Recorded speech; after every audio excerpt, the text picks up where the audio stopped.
Amém? Graças a Deus. Oportunidade maravilhosa de estarmos um domingo por mês falando sobre os nossos missionários e também intercedendo por eles. Nós não sei quantos dos irmãos tiveram a oportunidade de estar conosco no Congresso de Missões. Fomos tremendamente desafiados, não é? Aqueles que assistiram por internet, nós estamos com acesso grande de cultos por internet, glória a Deus, amém? E eu estou indo à Índia, dia 2 de agosto, e eu vou e não volto mais, porque ninguém falou amém. Eu volto, tá, gente, para contar, entendeu? Para contar e para desafiar você aí. E nós tivemos o pastor Humberto ali conosco, que eu estou indo com uma equipe, que ele está levando 2 vezes por ano, ele leva uma equipe à Índia, e para alcançar o povo Dalit, que é a casta menos favorecida na Índia. E a gente vai estar também compartilhando algumas coisas sobre esse projeto que nós, como ministério, estaremos nos envolvendo futuramente. Só que não adianta a gente falar de desafio, porque você sabe como está o seu coração, que você veio buscar aqui hoje, e Deus também sabe como está o seu coração, amém? E Deus quer alcançar aquilo que você colocou diante dele nessa noite. Amém? Amém. Você crê nisso? Amém. E há alguns dias Deus tem falado ao meu coração em trazer cura ao corpo de Cristo. E uma igreja curada cumpre a missão. Uma igreja curada responde aos desafios. Uma igreja curada não foge da responsabilidade de evangelização a quem quer que seja. Amém ou não amém? Amém. E uma igreja curada que não foge, a gente vai falar de um fujão na Bíblia. Quem será que fugiu de um pedido de Deus? Alguém lembra? Ele mesmo, o Jonas, não é? Se fosse escrever alguma coisa hoje, eu colocava meu nome.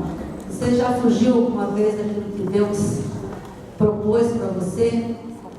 E se você fugiu, esta é uma noite de repensar e ver os passos que este homem, né? Pode abrir a sua Bíblia no livro de Jonas, por favor. Nós vamos ler alguns versículos. E é um livro também contado, né? Não só da fuga, mas da ação soberana de Deus. Fala da soberania de Deus, da misericórdia de Deus nessa história. E é sobre isso que a gente gostaria de compartilhar. Jonas, ele é vizinho de quem? Vamos ver, do Joel e Miqueias. Não ajudou muito, né? Profetas menores no Velho Testamento. Então está lá depois de Isaías, que é o profeta maior, Ezequiel, e aí vem Jonas. Amém? Acharam? Glória a Deus. Diz assim o capítulo 1, versículo 1. A palavra do Senhor veio a Jonas, filho de Amitai, com esta ordem: vá depressa à grande cidade de Nínive e pregue contra ela, porque a sua maldade subiu até a minha presença. Mas Jonas fugiu da presença do Senhor, dirigindo-se para Tarsis. Desceu à cidade de Jope, onde encontrou um navio que se destinava àquele porto. Depois de pagar a passagem, embarcou para Tarsis para fugir do Senhor. O Senhor, porém, fez soprar um vento forte sobre o mar e caiu uma tempestade tão violenta que o barco ameaçava arrebentar-se. Todos os marinheiros ficaram com medo e cada um clamava ao seu próprio Deus.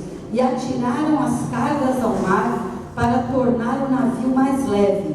Enquanto isso, Jonas, que tinha descido ao porão, se deitara, dormia profundamente. O capitão dirigiu-se a ele e disse: como você pode ficar aí dormindo? Levante-se e clame ao seu Deus. Talvez ele tenha piedade de nós e não morramos. Versículo 12, por favor. Respondeu ele: pegue-me e jogue-me ao mar, e ele se acalmará, pois eu sei que é por minha causa que esta violenta tempestade caiu sobre vós. Amém? Aqui, Senhor, nós estamos aqui, Pai, nos deleitando da Tua presença neste culto, e o Senhor conhece os nossos corações. Nós te agradecemos, ó Pai, pelo privilégio de termos em mãos palavra, de termos, ó Deus, recursos, ó Pai, o qual podemos ler a Tua palavra. Alimenta-nos nesta noite, Senhor Deus, que o Senhor nos dê um coração sensível à Tua palavra nesta noite, Senhor, em nome de Jesus, amém. Amém, glória a Deus. Queridos, Jonas, ele tinha uma dificuldade, ele tinha um problema. E quando a gente olha a vida de Jonas, por que será que Jonas fugiu da presença do Senhor? Exatamente do chamado de Deus, daquilo que Deus pediu que ele fizesse. Deus não falou a ele como falou a Abraão: sai da tua terra, da tua parentela e vai para um lugar que eu te mostrarei. O Senhor não deu nem endereço para Abraão, não é verdade? Mandou sair. Para Jonas, Deus deu um endereço. E também Deus não falou para Jonas: olha, você vai morar lá a sua vida inteira e vai ficar lá. Não. Deus falou simplesmente que pregasse arrependimento à cidade, porque a maldade daquela cidade subiu até o coração de Deus. Deus pediu simplesmente que Jonas levasse uma mensagem. Às vezes o pedido de Deus é simples para nós, mas nem o simples nós conseguimos alcançar e obedecer. Por que será? A palavra de Deus, ela é tão viva e tão clara e tão presente, que nós vemos a realidade de Jonas, o que nós vemos muitas vezes em nossas vidas, o que eu já vi na minha vida. E por muitas razões Deus me trouxe essa palavra até num período que em algumas áreas eu estava precisando de cura no meu coração, de algumas experiências amargas, porque Jonas tinha um trauma. E eu quero começar dizendo no versículo 1 que nós lemos aqui, que fala o nome do pai de Jonas. Jonas, ele era filho de Amitai. Amitai era um dos profetas, e Jonas cresceu com o seu pai profeta. E lá no livro de 2 Reis, fala que ele fazia parte até da escola dos profetas. Já pensou? A gente se alistar aí, né? Na escola dos profetas, glória a Deus. Deve ter palavra fresca mesmo todo dia. Deve ter sido assim, um crescimento saudável de Jonas. Portanto, Jonas também assistiu a Síria invadir o povo de Deus, a cidade de Israel, a Síria invadir e destruir todas as coisas. Então Jonas cresceu com um trauma. E os assírios, na ocasião do livro de Jonas, Nínive estava como capital da Síria. Lá no livro de 2 Reis, historicamente, Nínive ainda não era a capital da Síria. Mas aqui, na ocasião que Jonas estava como profeta, Nínive era a capital da Síria. Então nós entendemos que quando Deus falou a Jonas: você vai levar uma mensagem a Nínive? Não, Senhor, qualquer lugar, menos lá. Eu não sei quantos de vocês moram em Santos, porque Deus teve que encurralar você e falou: a cidade não tem outra, é para lá que você vai, é lá que você vai morar mesmo, é lá que eu vou abrir as portas, é lá que você veio meio relutando, mas veio. Não sei se já aconteceu com alguém aqui, mas é como diz os jovens hoje, tipo assim. É tipo assim, é bem isso que aconteceu com Jonas. E por que ele não queria ir? Porque ele tinha esse trauma. A Síria invadiu Israel por 14 vezes. E quando eles invadiam a Israel, algumas coisas aconteciam. Eles matavam as pessoas, destruíam. Então, meus queridos, o primeiro ponto que nós podemos pensar, que o trauma nos tira da rota de Deus. Então, às vezes nós estamos numa rota de fuga. Estamos servindo ao Senhor, estamos cumprindo as nossas responsabilidades como bons filhos de Deus, mas estamos numa rota de fuga. E essa rota de fuga, só Deus sabe e você sabe. E é nisso que eu quero que o Espírito Santo de Deus, nessa noite, trate com a sua vida, como tratou com a minha. Porque Jonas precisou ser confrontado. Então, o quanto nós estamos fazendo para Deus? Qual é a medida daquilo que estamos fazendo para Deus?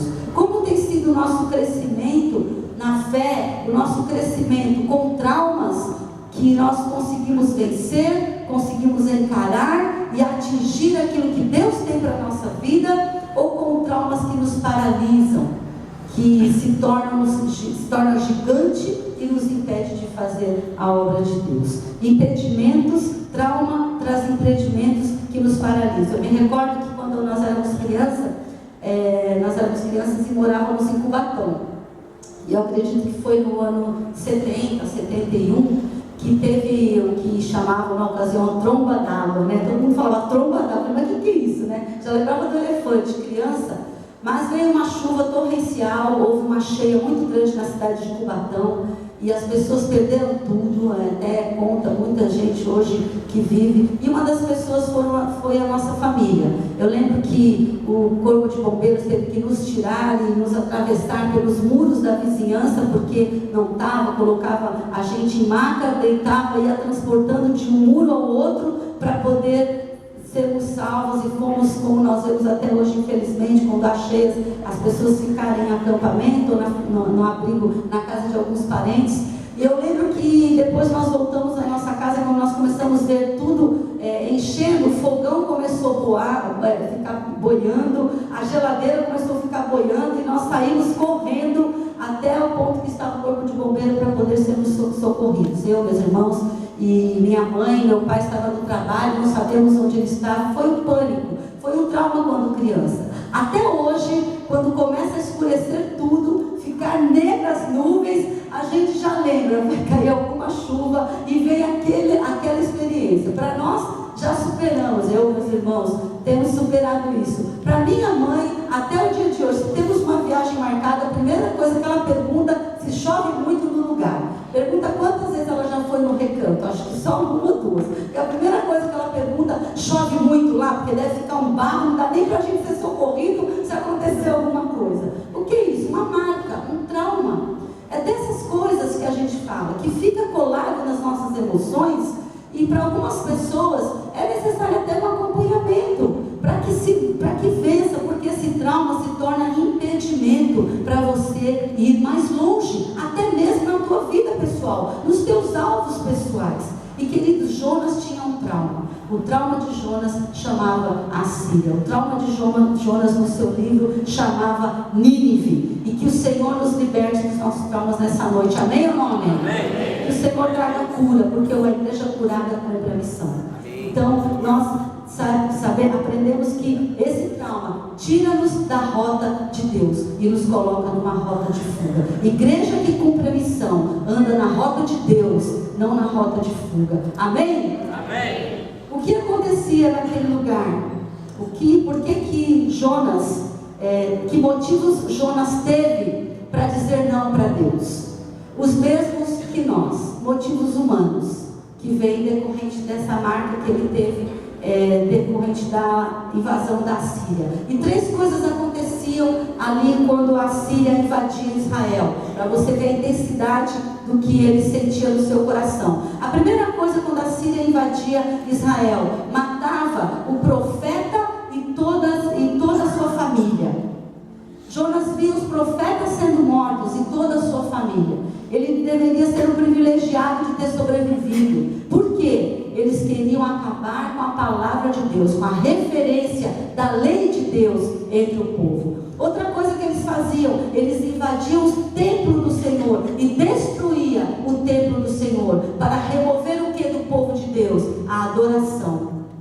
Para tirar a adoração. E outra coisa que eles faziam, matava o rei e toda a família do rei, para que o lugar não tivesse mais governo, não tivesse mais rédea.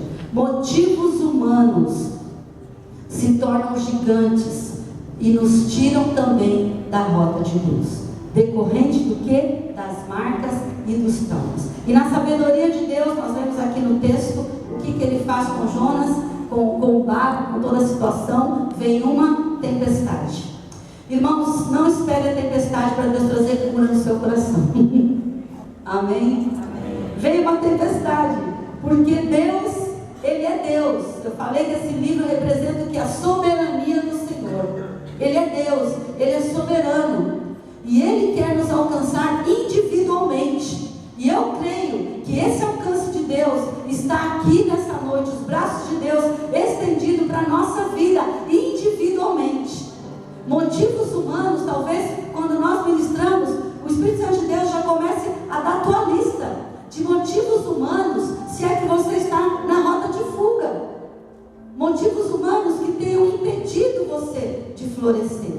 Talvez alguém esteja literalmente no mar de tempestade, onde as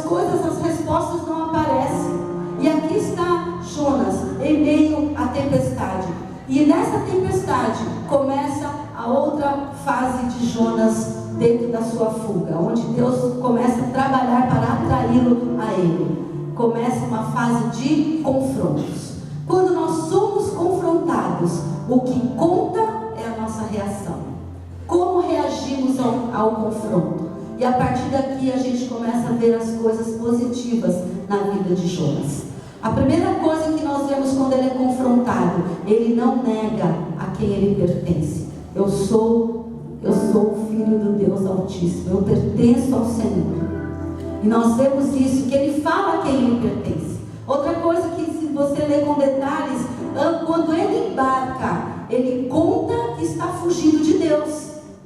Então o que nós vemos aqui em Jonas? Ele tem o quê? Um coração sincero. Então no confronto, se você está sendo confrontado na sua vida, a sinceridade do seu coração vai ressaltar.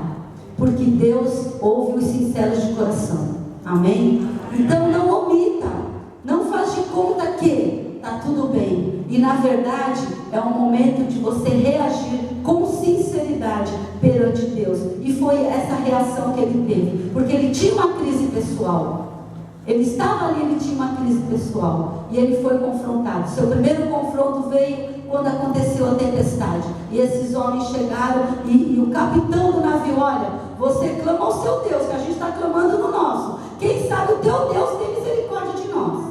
E nós vemos uma outra resposta de Jonas no seu confronto. Ele assume responsabilidade. Me joga no mar.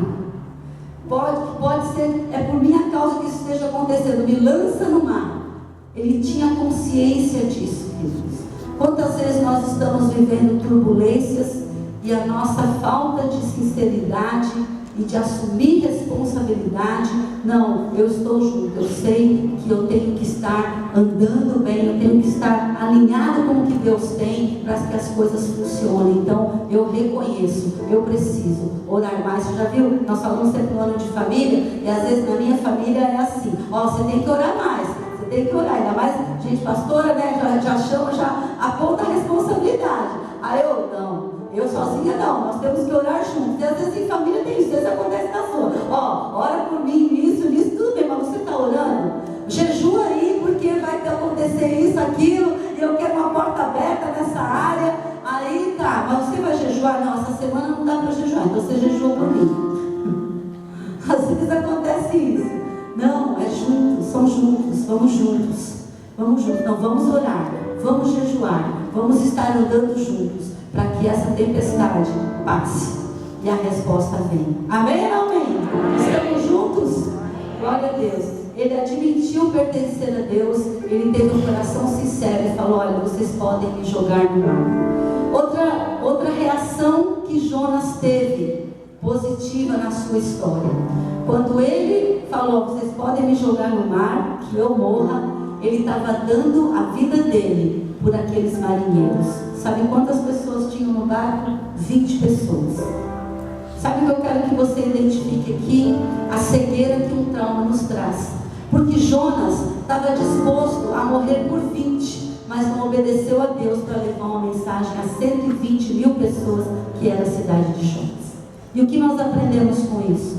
Quando nós fugimos da rota de Deus, nós nos tornamos seletivos. Não é? Nós só enxergamos aquele ladinho ali.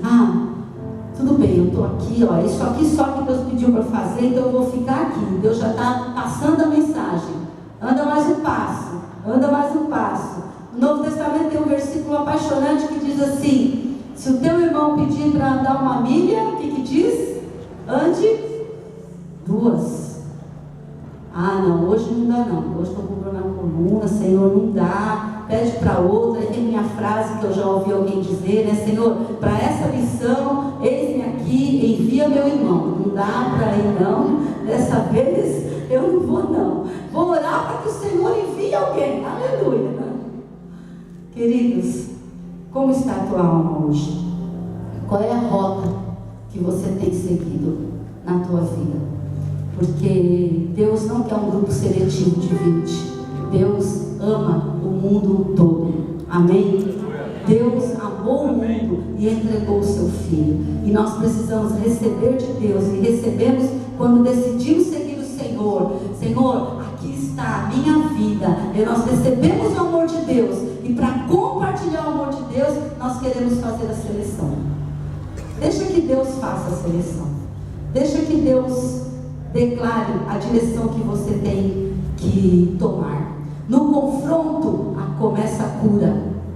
Quando somos confrontados, Deus começa a curar, porque Deus começa a identificar e mostrar na nossa vida o que é que nós precisamos tratar e lidar, não fugindo. Senhor, meu problema é esse mesmo, e eu quero uma estratégia, eu quero vencer, eu quero atravessar tudo isso contigo, não na minha força, mas na força do Senhor. Amém. Nós precisamos buscar a cura, queridos, porque o confronto é doloroso, mas como igreja do Senhor Jesus, precisamos buscar a cura. Quantos traumas nós temos às vezes de pessoas que nos magoaram, nos feriram, e eu não tenho vergonha de dizer, até mesmo no nosso convívio muitas vezes, e aí cruzam os braços, nunca mais. Eu vou ser só ouvinte da palavra de Deus e praticante daqui para fora, que na igreja não precisa praticar a Bíblia, né? A gente já está aqui, é só daqui para fora. Mentira do diabo isso. Nós temos que viver uma vida de comunhão, uma vida de transparência e uma vida de confronto muitas vezes. Precisamos, para que haja cura, para que haja almas livres, para que haja emoções curadas, para transmitir e fazer diferença onde Deus tem te plantado, onde Deus tem te colocado. Às vezes as coisas estão complicadas, difíceis, irmãos, e é muito simples. Pergunta ao Senhor: Senhor, onde que eu estou precisando enxergar que eu preciso ser curado para lidar com essa pessoa? É verdade, às vezes ambiente de trabalho, às vezes dentro do próprio lar, nós precisamos de estratégia, de sabedoria de Deus, e às vezes uma coisa tão longe, lá do passado, ressalta. Deus está me fazendo lembrar um testemunho, queridos, e eu falei para a irmã que eu ia contar, e eu sei que o Espírito Santo de Deus está trazendo aqui, eu quero compartilhar com os irmãos. Eu estava ministrando na escola de líderes sobre uma aula de cura interior. Isso não tem nada aqui no meu script, mas Deus está mandando falar, receba no teu espírito em nome de Jesus.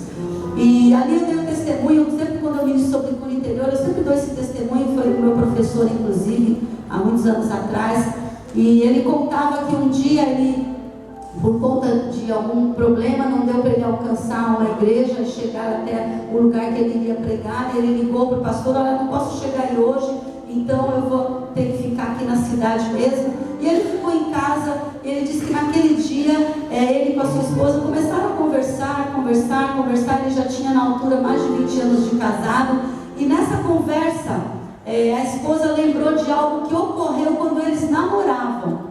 E ele perguntou: mas você me perdoou por isso? Aí ela: até hoje não.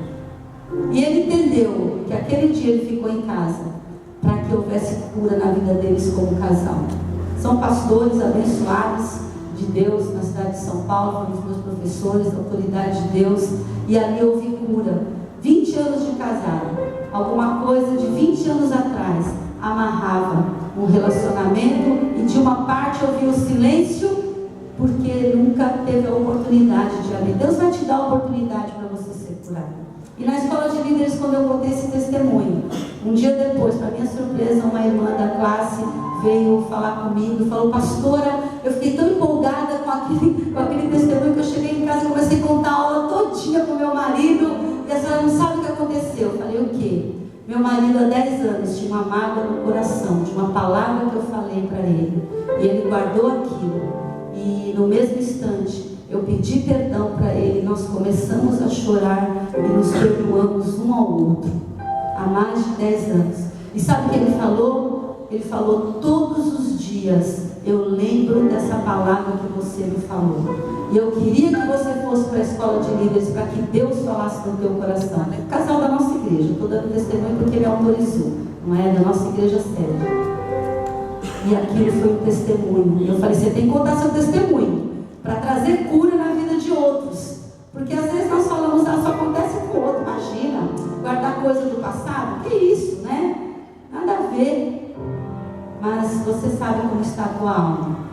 E a oportunidade de cura é a agenda de Deus, amém? É a agenda do Espírito Santo de Deus. Foi muito natural. Ela falou, eu fui naturalmente falando da aula, e quando ele abriu o coração e falou que nós fomos curados, meu casamento hoje está curado, amém? Glória a Deus. Queridos, todas as oportunidades, nós estamos no ano da família, eu sei que você já tem muito testemunho para contar. Deseje mais de Deus, amém? Porque como família, Deus também tem uma missão para a tua família. Deus tem algo presente para você. Deus age e Deus traz cura. E Ele fez isso na vida desse homem. Ele fez isso na vida dele. Ainda a parte do confronto de Jonas, dando essa sequência aqui. Ele foi lançado no mar, caiu no ventre do peixe, só foi para o fundo, né? Mudou o trajeto de Nínive, foi para Tarsis, foi para o navio, foi para o porão, foi para a água e foi para o ventre do peixe. Só desceu, porque na rota de fuga é abismo, se Deus não está no controle. Mas lembra do coração sincero de Jonas? Sabe? Diga para você mesmo, Deus, tenha o meu coração sincero. Olha a sinceridade do meu coração. E irmãos, eu estou vendo pessoas aqui, Deus está mostrando isso agora. Isso não acontece há muito tempo comigo. Vocês têm algo muito especial aqui nessa noite. Aleluia. Glória a Deus. Eu creio. Sabe, pessoas que choram caladas. E você não quer nem que a pessoa mais íntima sua veja as tuas lágrimas, ou perceba, para não perguntar nada, para você não ter que falar alguma coisa. O Espírito Santo de Deus está trazendo cura. Glória a Deus. Porque você é um potencial na mão de Deus. Pode aplaudir o Senhor.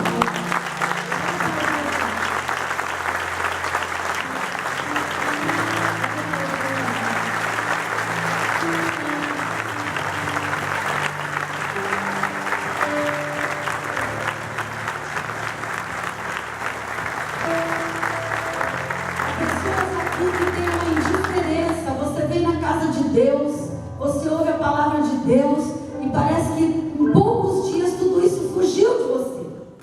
Essa indiferença é cura na tua alma. Glória a Deus. Deixa Deus entrar nas raízes. É cura na tua alma que Deus quer trazer. Nós somos muito, nós brasileiros, né, a América Latina é muito expressa nas emoções. Eu sei que há pessoas que são mais fechadas, mais recatadas, que não expressam tanta emoção. Mas eu estou falando do que você está lidando. Eu não estou falando de você ser mais aberto, extrovertido ou menos. Não. Eu estou falando de indiferença que vem tomando a nossa vida quando entramos na casa de Deus. Que parece que saímos daqui em poucos dias. Você não lembra mais nem do que foi ministrado. E aí vem o ponto que eu quero tratar aqui no confronto de Jonas. Que o Senhor cure as tuas memórias e te faça lembrar das boas coisas que Ele colocou em você, e te traga vida aquele dia que você levantou a mão e falou: Senhor, eu sou tua, Senhor, usa a minha vida. Glória a Deus. Sabe por quê? Lá no ventre do peixe, Jonas fala, isso já está no final do capítulo 2, vamos ver. Final do capítulo 2, versículo 9 e 10, diz assim: mas eu, com um cântico de gratidão, que a gente não chegue no fundo do poço para agradecer também, amém? Oferecerei sacrifício a ti. O que prometi, cumprirei totalmente. A salvação vem do Senhor. E o Senhor deu ordens ao peixe, e ele vomitou Jonas à terra firme. Aqui Jonas está falando de um voto.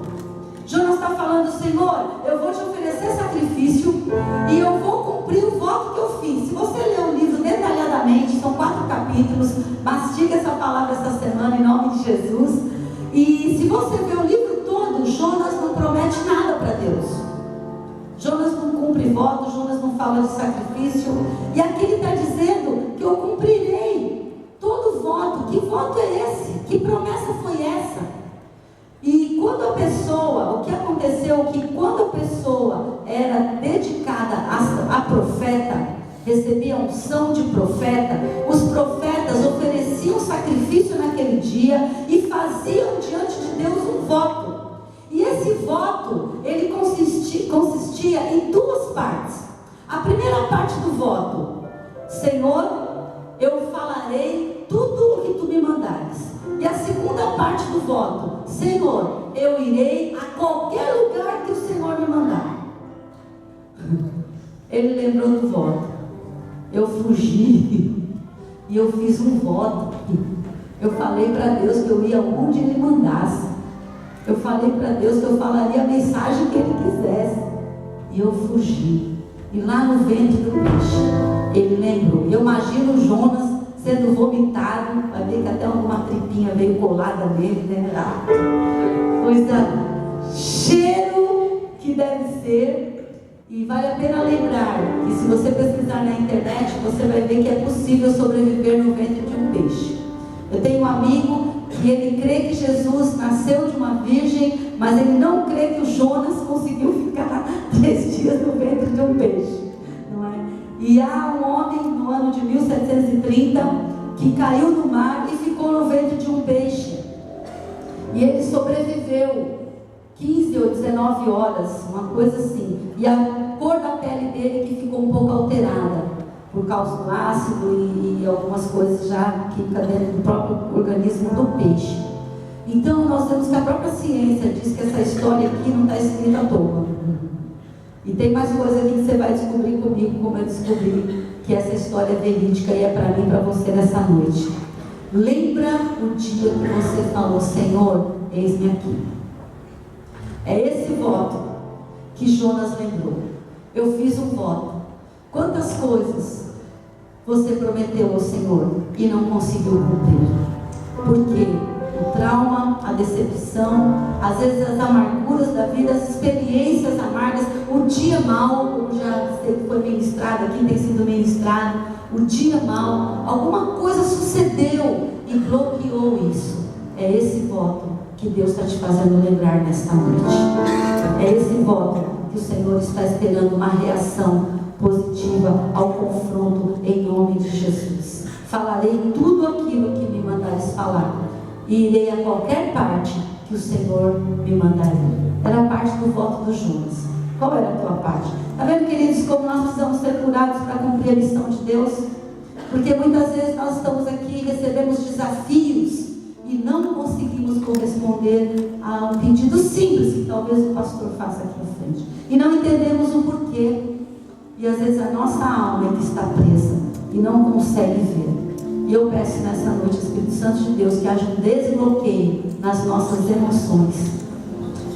No livro de Joel, o Senhor fala que vos darei um coração de carne. Não é? Para quê? Para que possam trabalhar. Então, se há corações aqui endurecidos por traumas da vida, esta é a noite de ser transformado pelo poder de Deus. Eu não sei a tua história, mas o Senhor sabe. Salmo 139 diz que Ele nos conhece do ventre da nossa mãe. Deus já te via lá.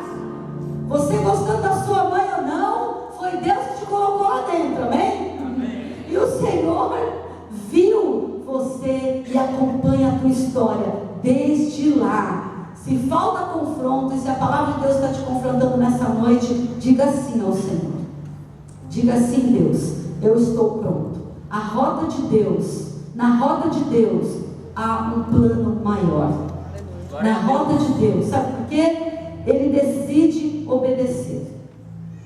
E eu quero contar a história de uma missionária que impactou a minha vida. Porque a obediência a Deus deve ser completa, não pela metade. Porque o Jonas decidiu obedecer. Capítulo 3 começa dizendo que ele vai para Nínive. Aleluia, glória a Deus. Mas ele faz do jeito dele, não faz do jeito que Deus pediu.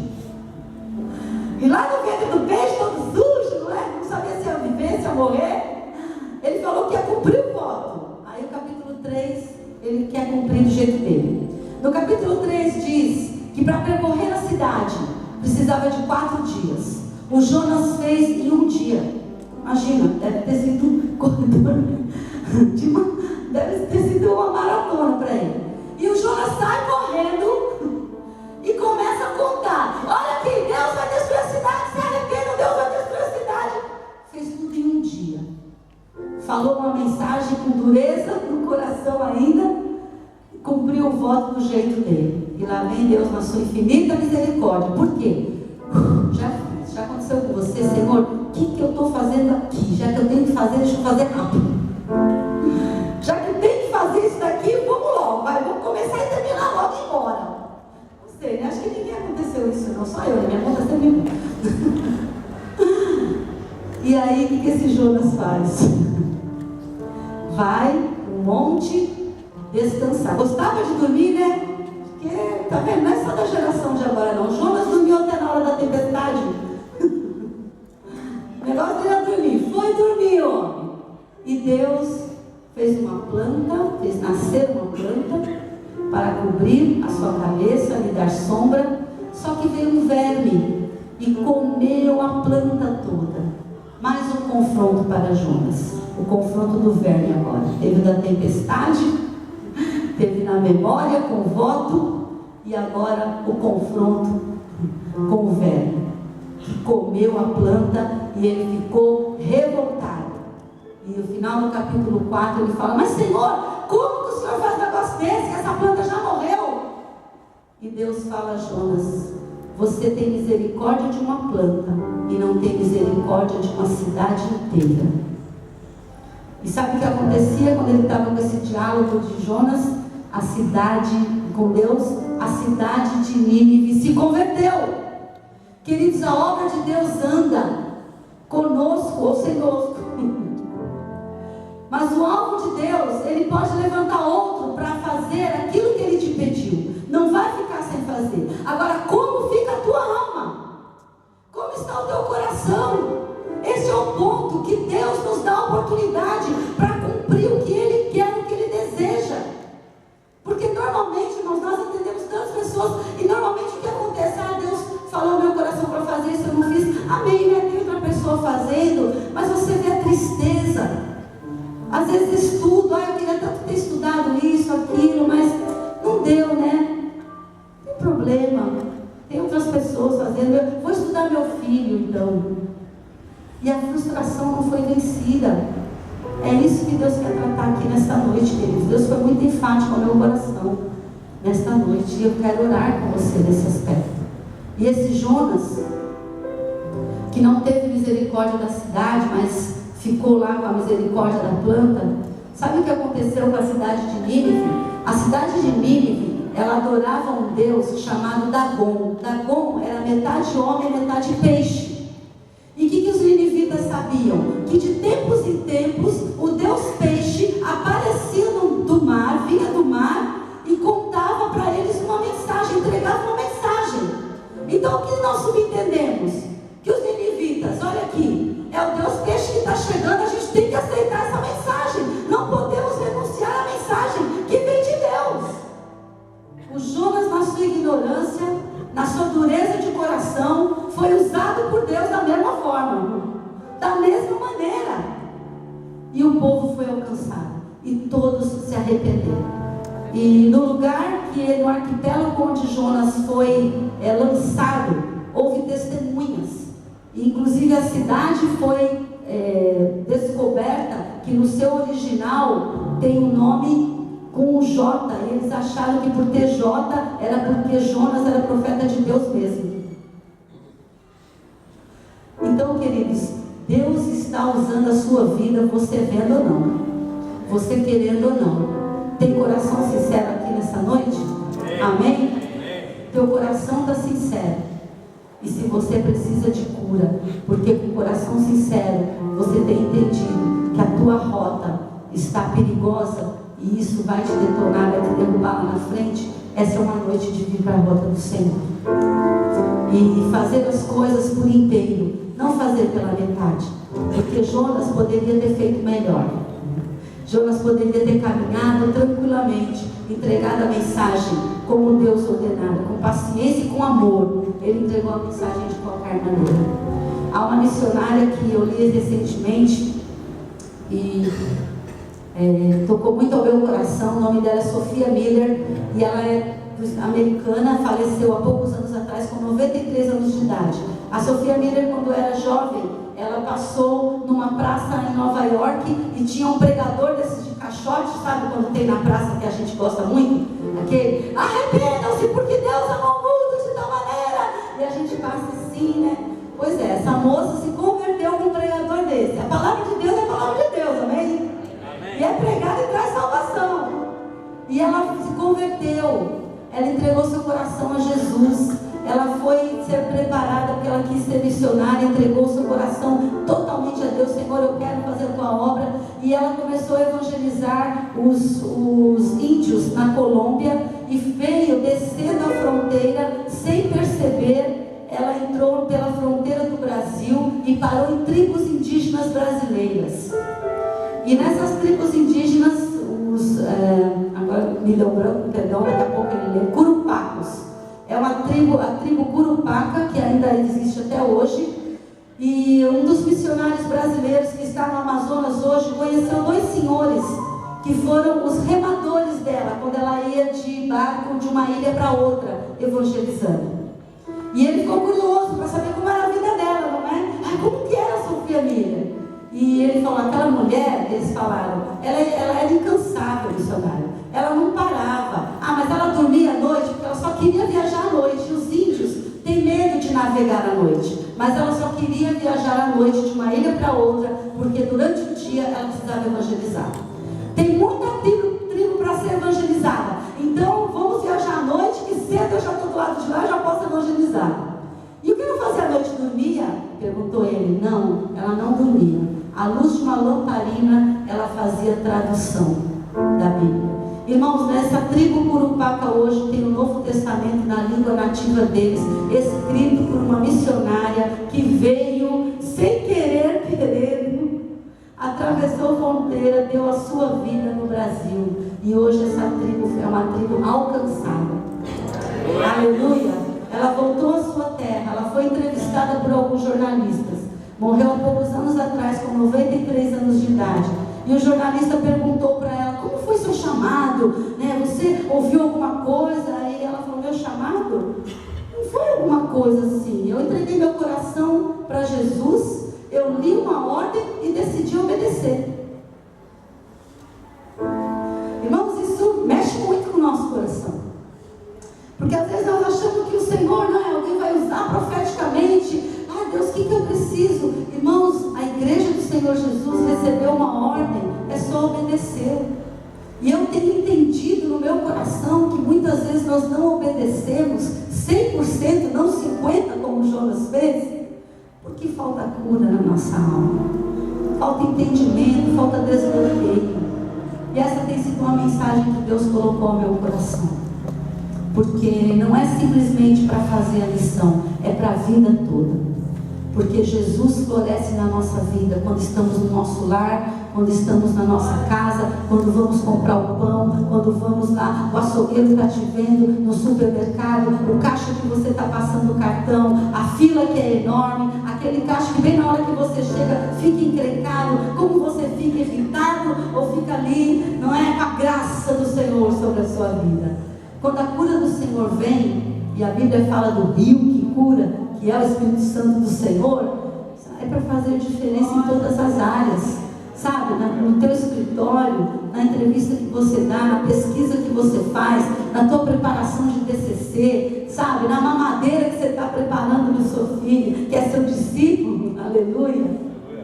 Um coração curado, ele dá 100%.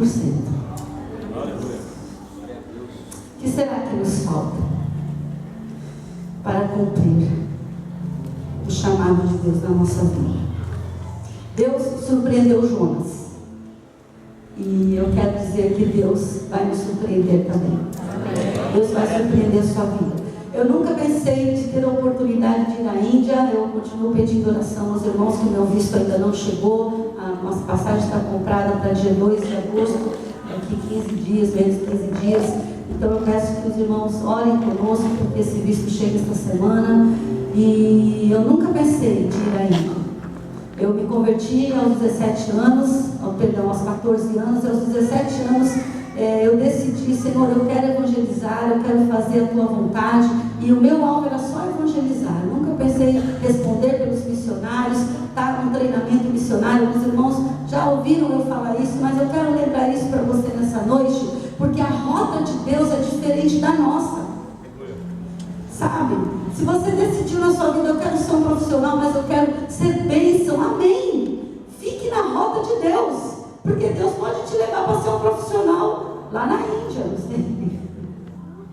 Para ser um profissional no Irã. Eu vi um testemunho ontem, alguns irmãos estiveram lá e ouviram, que um jovem de 24 anos procurou o pastor Humberto, e o único horário que ele pôde chegar na casa para visitar o pastor era às 3 da manhã. O Irã 100% muçulmano, é o país que realmente tem mandado pessoas, matado as pessoas por causa do amor, por causa do islamismo. Eles não creem, você não pode professar sua fé lá.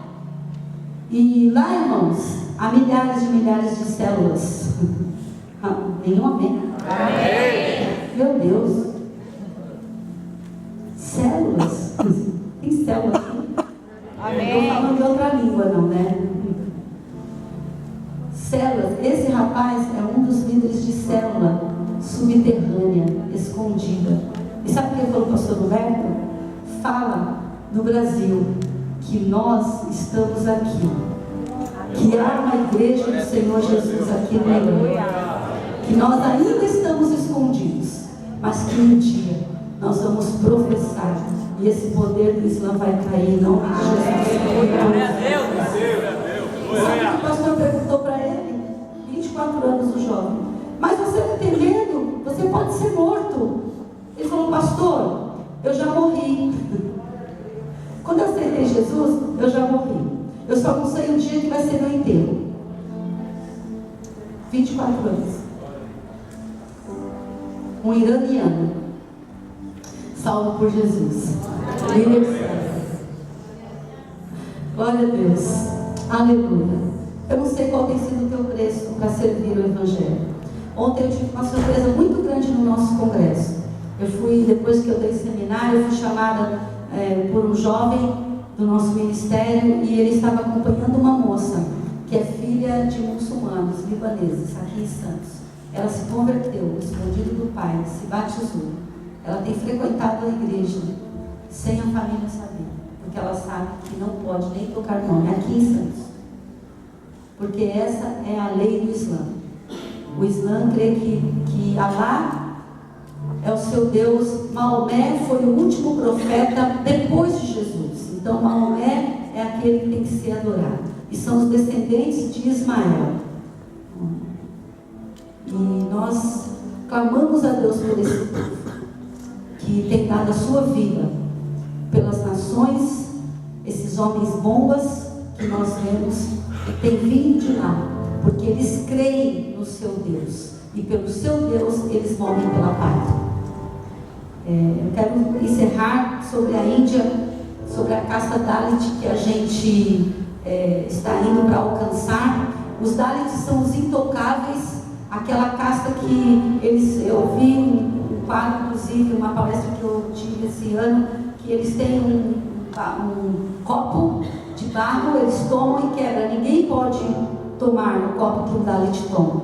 É a casta mais inferior, é um sistema político que há ali, que toda família hindu, Dalit, tem que dar uma filha, mulher, para o templo hindu. E essas meninas crescem, acabam se tornando prostitutas do templo, e as organizações há mais de 20 anos, missionárias, têm entrado, têm aberto escolas, têm feito casas para o abrigo dessas meninas, porque as famílias estão dando para as organizações missionárias as filhas, porque têm entendido que esse não é o caminho para a vida deles. E são os únicos cristãos que têm chegado até os Dalits, porque eles são intocáveis na sociedade. O diretor do projeto que eu estou indo conhecer, ele é um indiano, os 2 filhos dele se formaram, estudaram fora do país, um é médico, a filha dele é médica e o filho é administrador, voltaram para a Índia para ajudar o pai. Só que na Índia eles nunca vão conseguir um trabalho, por exemplo, entre os Brahmins, que é a casta maior, porque eles são intocáveis. Pastor Roberto ontem nos contava, e hoje pela manhã também, que ele foi abraçar uma criança dos Dalits, e a criança ficava assim, porque eles não podem ser tocados. Deus os fez assim, segundo o sistema que eles aprenderam. E sabe o que tem acontecido? Os muçulmanos têm investido na casta Dalit e feito a cabeça deles, para que eles, já que eles são os intocáveis, que eles são os desprezíveis, que Deus fez assim, que eles se tornem homens bombas. E eles têm levado esses Dalits para o Irã, para outros países.